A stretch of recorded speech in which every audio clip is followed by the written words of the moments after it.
We all go to Gurdwara and then we are told off to take off our socks and then cover our heads.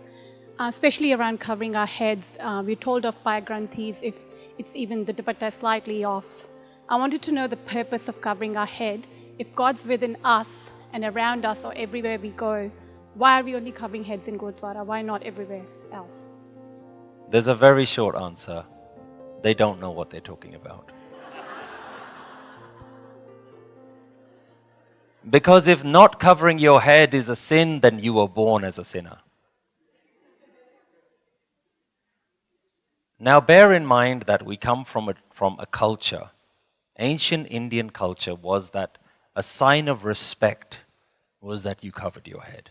That's just how the culture is. I don't know why. That's just how the culture developed. My mother tells me a story of her grandfather sitting in the village, and he would sit on the porch and he would just be looking at kids coming and going from school. And anyone who went by without their head covered, he would shout at them, regardless of what background they were from, what religion they were from. He would say, "Has someone died in your house? If not, cover your head." In the ancient Indian culture, you took your headgear off when someone had passed away. So that's how he was implementing a very simple cultural rule: cover your head. What I like to think is that it's a sign of royalty. It elevates your thinking. I can tell you from my own personal experience, from childhood, having had the blessing of being brought up within the Sikh tradition, my head was always covered when I went out the house. And I cannot tell you what a sense of responsibility it gives me knowing that you're carrying something far greater than just yourself when you're walking around. I knew from a very young age, whether I understood the wisdom or not, that you represented something bigger. And so when you're walking around with that, my friends would get up to all sorts of things in school. And I knew I couldn't partake in those. I knew I didn't want to participate in those because I represented something bigger, something greater. And that was simply by having my head covered. I was a walking, talking representative. My youngest son recently started a few years ago in local army. So he was probably around 11 or 12 when he joined the army. On a weekend, he would go sort of 2 or 3 nights of the week.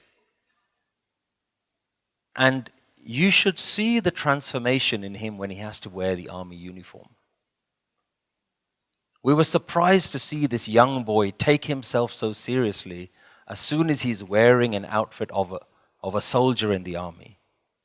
The way he stood, the way he walked, everything changed for the moment that he's wearing that uniform. Nobody has taught him to stand up straight, but he noticed a change within himself. And for me, how I reflected on that is that when you wear a certain uniform, you know that you're on duty. Everybody around you will look at you as a representative of something good, something that represents someone who's on duty. To me, I can only share with you why I look the way I do. When I look like this, as soon as I leave the house, I have this on my head. I'm never off duty. All day, every day, I'm on duty.